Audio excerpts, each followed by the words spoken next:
ပြောခရာတခရာပြောဤလူကြောက်ကခါရမခင်းတယ်လေဘောစတာလာပါခီအတာရမရှိကေရာကကစန်တယ်လေဘောစန်တယ်အဲ့လိုဆူတောင်းနေတာဘသူ့ကိုပြောတာလေဘသူ့ကိုပြောတာမဟုတ်ပဲဘသူ့ကိုပြောတာလေလူကိုပြောတာမဟုတ်ပဲဘုရားကိုပြောတာအာမင်အာမင်ဆရာရဲ့ဒီစလီလေလို့ပြတာဘသူ့ကိုပြောကြတာလေဆိုရင်ဘုရားကိုပြောတာဖြစ်တယ်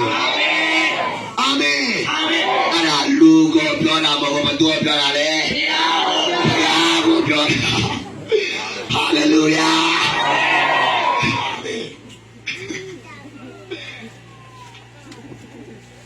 အကျဉ်းတော့ပါလာစကားနဲ့ဆူတောင်းတာဘသူ့မပြောဘသူ့ကိုပြောတာလေ